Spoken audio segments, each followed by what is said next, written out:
Hello.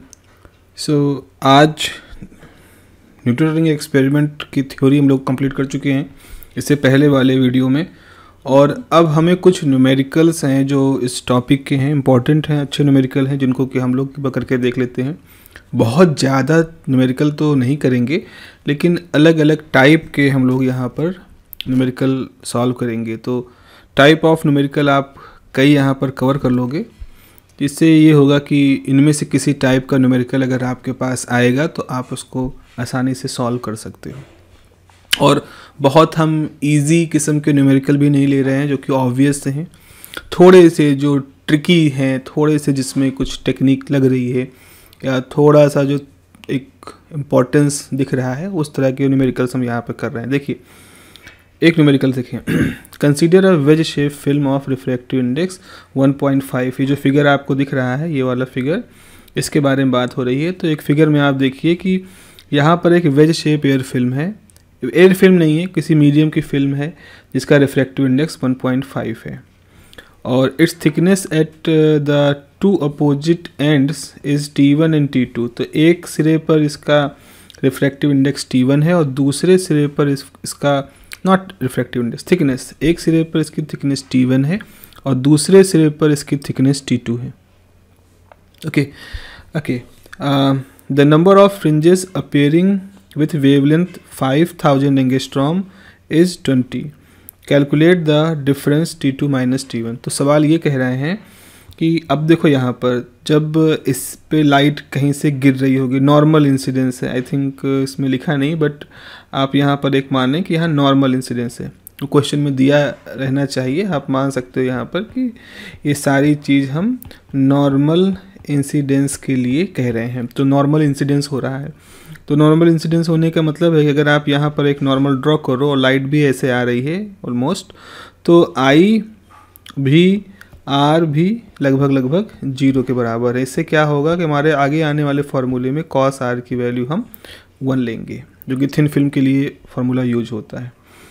Okay, सो अब यहाँ पर ये हुआ कि जब ये लाइट यहाँ से आई, रिफ्लेक्ट होकर के गई, लाइट इसके निचले सरफेस से रिफ्लेक्ट होकर के गई, तो जब रिफ्लेक्ट होकर के लाइट जा रही होंगी तो ये इंटरफेयर करेंगे और फ्रिंजेस हमको मिलेंगे। तो आप देखो यहाँ पर इस तरह से कि जो ब्लैक लाइनें हमने ड्रॉ की हैं, ये डार्क और ब्राइट फ्रिंजों का एक पैटर्न दिखा रहा है। तो इस तरह से आपके पास फ्रिंजे हैं। रिफ्लेक्टेड केस में फार्मूला क्या होता है? रिफ्लेक्टेड केस में जो फ्रिंज का फार्मूला होता है डार्क के लिए 2 μt cos r = n lambda होता है। फार्मूला सिंपल है, इसीलिए हम इसी को ही लेते हैं। तो ये जो ब्लैक दिख रही हैं, ये जो हमने रेड कर दिया है, ये मान लो डार्क फ्रिंजेस हैं। तो एक सिरे पर अगर हमने कहा nth फ्रिंज बन रही है, यहाँ पर अगर हम माने nth फ्रिंज बन रही है, तो इस दूसरे सिरे पर n+20th फ्रिंज आपको दिखाई पड़ेगी। इसलिए लिखा है यहाँ क्वेश्चन में कि the number of fringes appearing with wavelength 5000 angstrom is 20। तो यहाँ पर एक सिरे से लेकर के दूसरे सिरे तक जाते जाते आपके पास 20 फ्रिंजें बनी हैं। तो अब ऐसा है नहीं कि केवल 20 ही बनी हैं, यहाँ पर और भी फ्रिंजें होंगी, लेकिन जो हम देख पा रहे हैं यहाँ पर वो एक सिरे से लमसम और दूसरे सिरे के बीच में 20 फ्रिंजों को देख पा रहे हैं। तो अब आपसे पूछा गया है कि वेवलेंथ दी गई है T2, ये T2 और माइनस T1 का डिफरेंस बताओ कितना होगा। तो कैसे करोगे? करने का तरीका क्या है? सबसे पहले शुरुआत करते हैं कि in reflected light, reflected portion में तो हो रहा है ना, in reflected rays the condition for dark fringes क्या होता है? 2 μt cos r, T1 ले लें, 2 μt cos r = n lambda. Lambda तो 5000 एंगस्ट्रॉम है।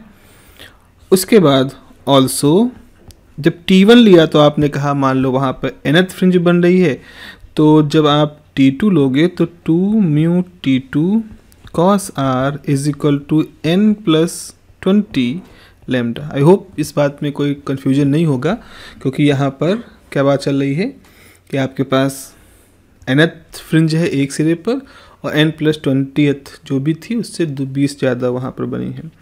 तो एक बार थिकनेस T1 लिया, एक बार थिकनेस T2 लिया है। सो अब आप यहाँ पे क्या कर सकते हो, दोनों को डिफरेंस ले लो, तो 2 mu T2 cos R minus 2 mu T1 cos R is equal to n plus 20 lambda minus n lambda. तो 2 म्यू cos R यहाँ पर कॉमन हो जाएगा, T2 माइनस T1 हो जाएगा, ये हो जाएगा n lambda plus 20 lambda minus n lambda, ये दोनों कैंसिल हो गया। और नॉर्मल इंसिडेंस है तो cos R की वैल्यू 1 है। Okay, so since cos R is 1, क्यों? Because of the normal incidence. Just for simplicity के लिए हमने ये कर दिया है, अदरवाइज हो सकता है क्वेश्चन में R की वैल्यू आपको दी गई हो, तो अगर R की वैल्यू दी गई होगी तो आप फिर वहाँ पर इसको निकाल सकते हो। आगे हम लोग करेंगे इस तरह की कुछ प्रॉब्लम। ओके, सो क्या हुआ अब यहाँ पर, तो हमारे पास बचेगा 2 mu T2 minus T1 is 20 time lambda. तो T2 माइनस T1 कितना हो जाएगा, 20 time 5000 into 10 to power minus 10 metre divided by 2 into refractive index कितना दिया है, रिफ्रैक्टिव इंडेक्स दिया है 1.5, तो 1.5, तो ये हमारे पास आ गया। अब मीटर में है, आप इसको सेंटीमीटर में कर सकते हो। अब यहाँ पर आपको कुछ कैलकुलेशन अपने करने होंगे और कैलकुलेशन करने के बाद आपके पास रिजल्ट यहाँ पर दिख जाएगा। तो ठीक ठाक सा क्वेश्चन है, अच्छा क्वेश्चन है। चलिए बढ़ते हैं दूसरे क्वेश्चन की तरफ। अब ये क्वेश्चन से पहले हम एक थ्योरी जान लें, जो कि थ्योरी का एक पार्ट है, और देखें यहाँ पर क्या है। यहाँ पर ये है कि जब हम वेज शेप फिल्म लेते हैं तो इसकी वजह से इंटरफेरेंस होता है, इनकी जब लाइट रिफ्लेक्ट होकर के जाती है और फिर वहाँ पर हमें फ्रिंजे दिखाई पड़ती हैं। तो जो फ्रिंजें दिखाई पड़ती हैं उनकी विड्थ हम कैसे कैलकुलेट करें, फ्रिंज विड्थ हम कैसे कैलकुलेट करें जब हमारे पास वेज शेप फिल्म हो। तो थोड़ा सा टेक्निकल है यहाँ पर मामला। देखें, calculate the fringe width of wedge shape film pattern. तो let a wedge shape film have angle theta. ये देखो यहाँ पर ये एंगल आपका थीटा है, due to film of refractive index mu. मान लिया जो फिल्म है ये इसका रिफ्रैक्टिव इंडेक्स म्यू है, एयर होगा तो म्यू 1 होगा, अदरवाइज म्यू है। Suppose xn is the distance of nth dark fringe from point O। अब देखो यहाँ पर ये समझो कि मान लो आप इस तरह से यहाँ बहुत सारी फ्रिंजें बन रही होंगी, इस तरह से फ्रिंजें यहाँ पर बन रही होंगी, है ना। हम फील्ड ऑफ व्यू में देख रहे हैं तो हमें इस तरह से फ्रिंजें दिखाई पड़ रही हैं। अब हमने क्या किया, पॉइंट O से जब हम xn दूरी पर गए तो यहाँ पर फिल्म की थिकनेस T1 थी और यहाँ पर हमने मान लिया कि nth फ्रिंज बन रही थी। nth कोई भी हो सकती, 20वीं 25वीं 50वीं कोई भी फ्रिंज यहाँ पर बन रही है हमारी। तो अब देखो यहाँ पर थिकनेस है T1 और ये डिस्टेंस है xn। तो tan थीटा क्या होगा, tan थीटा होगा ये T1 अपॉन xn। तो xn डिस्टेंस है इस पॉइंट O से nth डार्क फ्रिंज के लिए। डार्क के लिए हम मान लें बिकॉज उसके लिए फॉर्मूला हमारा आसान होता है। तो T1 की वैल्यू यहाँ से आ गई xn टाइम tan थीटा। ऐसे ही अगर ये nth डार्क फ्रिंज की बात आप कह रहे हो तो इसके लिए जो कंडीशन होती है मैथमेटिकल होगी 2 म्यू xn। अब कायदे से यहाँ पर होना चाहिए 2 mu T1 is equal to n lambda. आप कहोगे कॉस कहाँ गया, तो वही कंडीशन है, कॉस आर की वैल्यू 1 हो गई क्योंकि हमने यहाँ पर नॉर्मल इंसिडेंस को होता हुआ माना है, इसलिए यहाँ पर इसकी वैल्यू 1 हो गई। ठीक है, तो ये हमारे पास 2 म्यू T1 की जगह पर xn tan theta is equal to n lambda कह दिया है कि nth फ्रिंज वहाँ पर बन रही थी। अब nth फ्रिंज के जस्ट बात कौन सी होगी, n+1 फ्रिंज। जैसे मान लो कि हम 20वीं की बात किए, n मतलब अगर 20 है तो 20 के बाद 21वीं हो जाएगी, तो 21वीं का मतलब है n+1 फ्रिंज यहाँ पर बन रही है। तो n+1 फ्रिंज के लिए अब आप यहाँ पर जो थिकनेस है वो आ गई T2 और जो डिस्टेंस है वो xn+1 हो गया है। तो इसी तरह से जैसे ये फार्मूला हमने डिराइव किया है, इसी तरह से अब हम यहाँ पर लिखेंगे 2 mu T2 is equal to n+1 time lambda.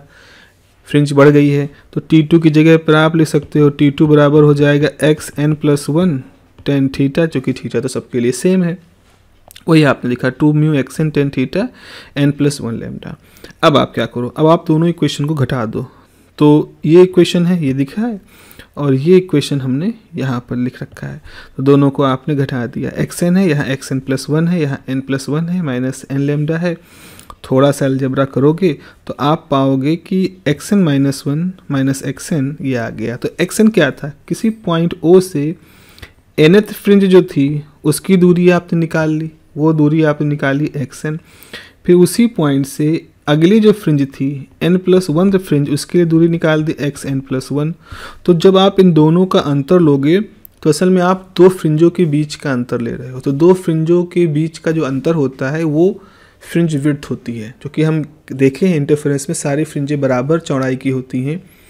तो अगर एक काली है, एक चमकीली है, एक काली है, एक चमकीली है, तो हमने दो काली पट्टियों के बीच की दूरी निकाली तो एक चमकीली पट्टी की चौड़ाई होगी, या दो चमकीली पट्टियों के बीच की दूरी निकाली तो वो एक काली पट्टी की चौड़ाई होगी। कुछ भी हो, चूँकि दोनों की विड्थ बराबर होती है, तो चाहे आप दो काली पट्टियों के बीच की दूरी निकाल लो, चाहे दो चमकीली पट्टियों के बीच की दूरी निकाल लो, you will get the same value. वो वैल्यू कितनी है वो हमारे लिए यहाँ पर इम्पॉर्टेंट है। तो ये जो xn+1 माइनस xn है, this is what, this is called the beta. Beta is the fringe width. तो बीटा हमारे पास आ गया xn+1 माइनस xn। लॉजिक बड़ा सिंपल सा है, n+1 fringe minus nth fringe की दूरी को लेकर के। ओके, अब हमारे पास क्या है, चूँकि ये जो फ्रिंज जो ये बन रही हैं फिल्म, इसका थीटा बहुत कम होता है, बहुत पतली पतली फ्रिंजें ये जो फिल्म बनती हैं, तो थीटा बहुत कम है। अब हमें मालूम है कि tan थीटा जो होता है it is sin theta upon cos theta. अगर थीटा स्मॉल है तो sin थीटा इक्विवेलेंट हो जाता है थीटा के, और cos थीटा इक्विवेलेंट हो जाता है 1 के। तो अगर थीटा स्मॉल है तो tan थीटा किसके इक्विवेलेंट हो जाएगा, थीटा के, थीटा बाई 1 यानी थीटा के। तो इसी लॉजिक को हमने यहाँ पे लिखा है कि अगर थीटा स्मॉल और प्रैक्टिकली स्मॉल होता भी है, जो वेज शेप फिल्म हम लोग नॉर्मल लाइफ में यूज करते हैं प्रैक्टिकली, उसके लिए थीटा स्मॉल ही होता है, तो tan थीटा बराबर हो जाएगा थीटा।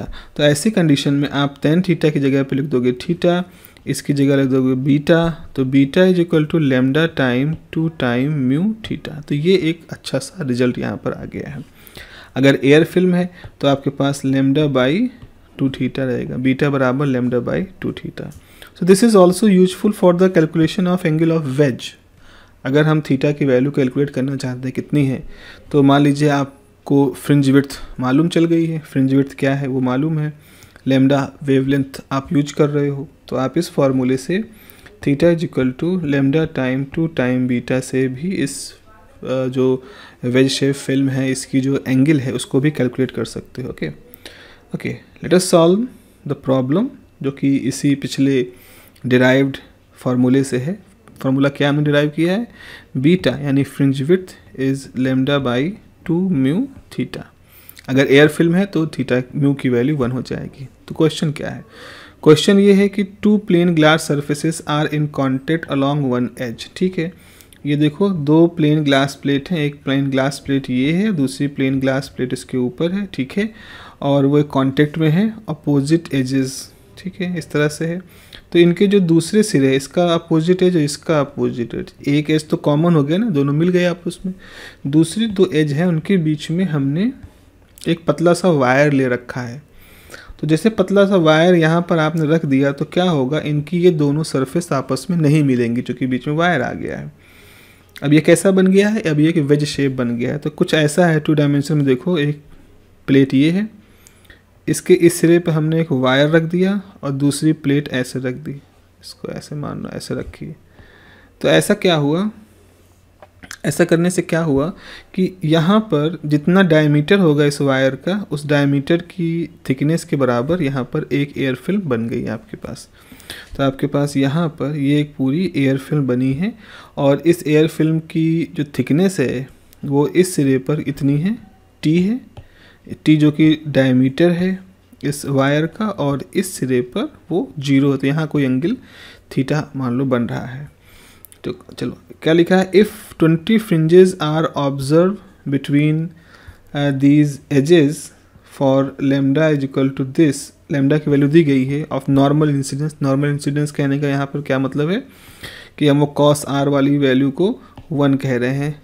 तो calculate the diameter of the wire, तो डायमीटर जो है असल में थिकनेस है। तो इस पूरे सवाल में कुल मिला के हमसे थिकनेस के बारे में पूछ रहे हैं कि थिकनेस कितना होगा। तो यहाँ पर आप साफ साफ देख रहे हो इस डायग्राम से कि diameter of wire is actually thickness of film at edge.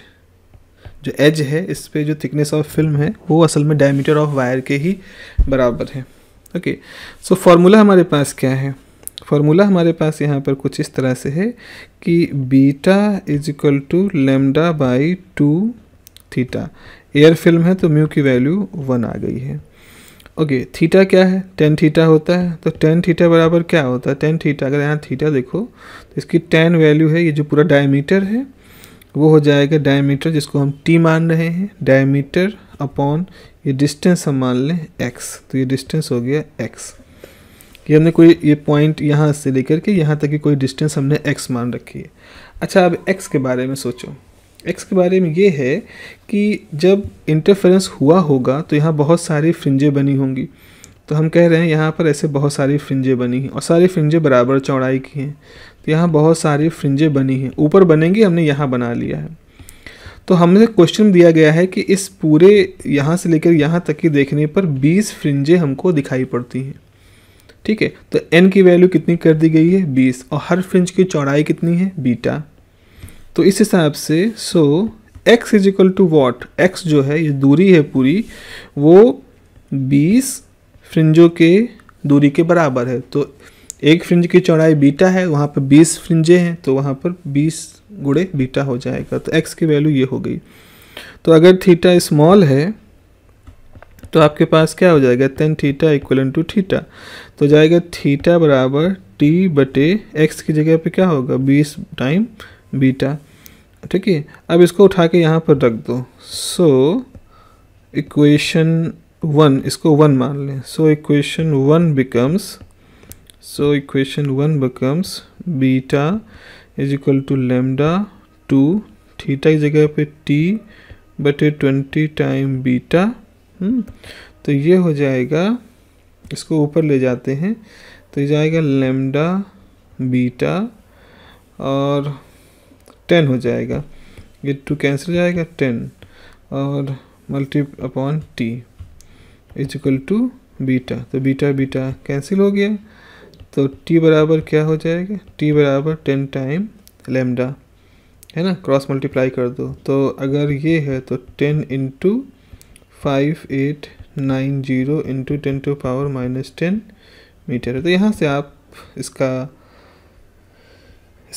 जो आंसर है वो कैलकुलेट कर सकते हैं, है ना। देख रहे हैं ना, थोड़ा सा यहाँ पर ट्रिकी है, थोड़ा समझने वाली बात है इस डायग्राम को, तो इसको देखिएगा। चले आगे बढ़ते हैं। Okay, let us do some general numericals जो कि इस टॉपिक के साथ जुड़े होते हैं। जैसे कि हमारे पास है कि a parallel beam of sodium light of wavelength 5880 angstrom is incident on a glass plate of this and angle of refraction is theta. Angle of refraction मतलब आर की वैल्यू दी गई है।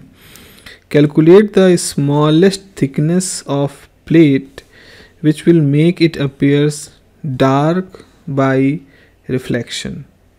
तो एक पैरेलल बीम है सोडियम लाइट की जिसका कि वेवलेंथ 5880 एंगस्ट्रॉम दिया गया है, वो इंसिडेंट हो रहा है ग्लास प्लेट पर जिसका रिफ्रैक्टिव इंडेक्स भी दिया गया है। और ये रिफ्रैक्टिव इंडेक्स, ठीक है, एंगल ऑफ रिफ्रैक्शन यहाँ पर दिया गया है। तो गिवन क्या है? So we have lambda 5880 angstrom and we know angstrom is 10 to power -10 meter. Okay, R is 60 degree. Calculate T क्या होगा? Which will make it appear dark. तो हमारे पास कौन से फ्रिंज की बात हो रही है? डार्क। डार्क का मतलब है हमारी शर्त है 2 mu T cos R is equal to N lambda. अब फॉर सिंप्लिसिटी हम पहले रिंग की बात करें, पहले फ्रिंज की बात करें, एन इज इक्वल टू 1। सो हमारे पास अब यहाँ पर एक चीज़ देखना, ग्लास प्लेट, ये जो रिफ्रैक्टिव इंडेक्स की ये बात जो हो रही है mu, it is refractive index of thin film जो बन रही है वहाँ पर। थोड़ा सा क्वेश्चन में इसको और स्पष्ट होना चाहिए। तो 2 into 1.5 into T into cos 60 is equal to 5880 into 10⁻⁻10। So यहाँ से आपके पास t की जो वैल्यू होगी वो 5880 into 10⁻⁻10 upon 3 into cos 60। Cos 60 की वैल्यू यहाँ, अब ये सारी वैल्यू स्टैंडर्ड वैल्यूज़ हैं मेरे ख्याल से, यहाँ से तो आप इसको सॉल्व कर सकते हो, ऐसा कोई इशू नहीं है। तो ये सब वैल्यू जब उठा के रखोगे then you will get the answer. Answer आपका हो सकता है 10⁻⁻10 की मीटर के टर्म में आए, तो आप इसको सेंटीमीटर में कन्वर्ट करना जानते हो। क्या जानते हो? आपको मालूम है कि 1 मीटर बराबर जो होता है वो होता है 100 सेंटीमीटर, या 1 सेंटीमीटर बराबर होता है 10⁻⁻2 metre.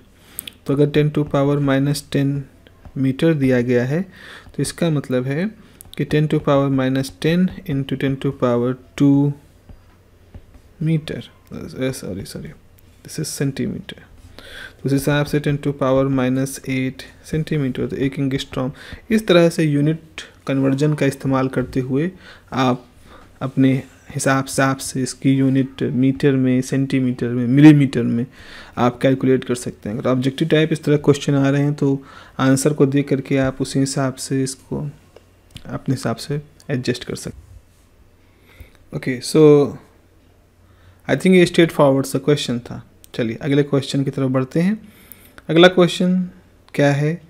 N observer whose eyes are at 150 centimeter above the oil film on a water layer observe color of 5000 angstrom light at a distance of 100 centimeter from his standing point. Calculate the thickness of oil film. ठीक है, एक observer है जो कि 150 centimetre किसी oil की film के ऊपर से देख रहा है, तो उसको 5000 एंगस्ट्रॉम का कलर दिखाई पड़ता है, और जहाँ वो खड़ा है वहाँ से 100 सेंटीमीटर की दूरी पर उसको ऐसा दिखाई पड़ता है। तो हमें थिकनेस ऑफ ऑयल फिल्म चाहिए। कुछ ऐसा है जैसे मान लो कि ये पानी की सतह है, ठीक है, यहाँ पानी है, इसके ऊपर यहाँ ऑयल है, तो हमने ये ऑयल की फिल्म बना दी। ओके, चलो अब क्या हुआ, यहाँ से लाइट गिरी होगी, इधर से लाइट आ रही होगी, फिर यहाँ से रिफ्लेक्ट होगी, तो यहाँ से हम नॉर्मल ड्रॉ कर लें, फिर ऐसे जा कर के रिफ्लेक्ट हो रही है, ऐसा कुछ हो रहा है। यहाँ पे कोई खड़ा होकर के देख रहा है, ये ऑब्जर्वेशन पॉइंट है।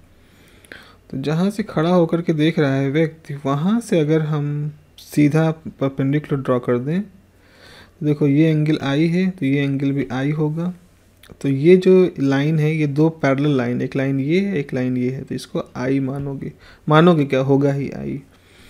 तो ये कहा गया है कि 150 centimetre above the oil film, तो ऑयल फिल्म से आप 150 सेंटीमीटर ऊपर खड़े होकर के इस तरह से आप देख रहे हो। ठीक है, लेमडा तो 5000 एंगस्ट्रॉम है, तो इसको तो हम लिख सकते हैं कि ये 5000 एंगस्ट्रॉम है। एंगस्ट्रॉम का वही खेल है, 10⁻⁻10 वगैरह सब। उसके बाद फिर क्या कहा, जहाँ से वो व्यक्ति खड़ा है वहाँ से 100 सेंटीमीटर की दूरी से उसको वो लाइट आती हुई दिख रही है, जिसमें कि हरा रंग उसको दिख रहा है। ठीक है, तो टी निकालना है। तो अब यहाँ पर क्या हो रहा है, यहाँ पर आपको देखो, यहाँ पर कलर दिखाई पड़ रहा है, यानी कि कोई ब्राइट फ्रिंज वहाँ पर दिख रही होगी। तो for reflected rays, the condition for bright fringes is 2 mu t cos r is 2n, 2n plus 1, 2n minus 1 कुछ भी ले लें, 2n minus 1 ले लें, 2n minus 1 lambda by 2।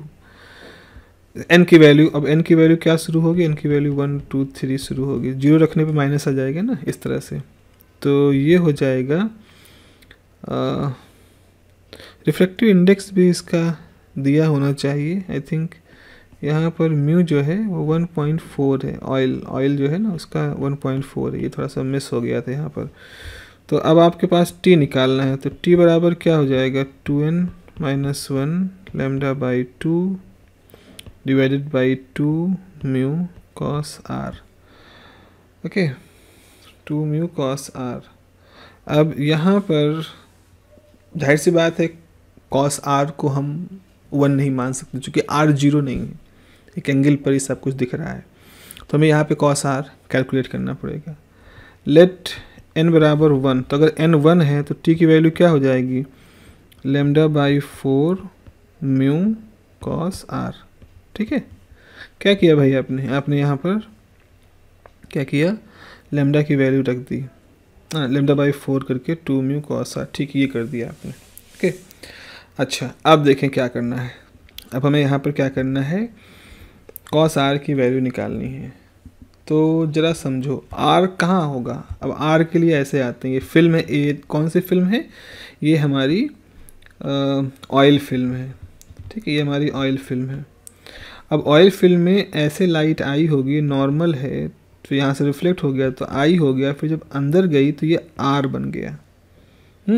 तो आर बन गया यहाँ पर, तो साइन आई और साइन आर जो है, और ये इसका रिफ्रैक्टिव इंडेक्स जो कि 1.4, इसको हम रिफ्रैक्टिव इंडेक्स ऑफ ऑयल कहते हैं। तो आप देखो यहाँ पर बाई स्नेल्स लॉ का इस्तेमाल करोगे तो sine I by sine R is mu oil. Okay, so यहाँ से sine R is sine I upon mu. Mu oil क्या लिखें, हम बार बार म्यू ऑयल नहीं लिखेंगे, म्यू ही लिख देते हैं, जो कि 1.4 है। तो cos square R is equal to 1 minus sine square R. तो cos r बराबर under root 1 minus sine square r is equal to 1 minus sine square I upon mu square. I hope things are okay. तो ये हो जाएगा under root mu square minus sine square I upon mu square. तो ये हो जाएगा under root mu square sine square I upon mu. So T is equal to lambda upon 4 mu under root mu square sine square I over mu. तो mu mu cut गया, तो आपके पास बचेगा lambda by 4 under root mu square sine square I T. तो यहाँ से हमें सारी वैल्यूज़ मालूम हैं। आई की कुछ वैल्यू थी यहाँ पर,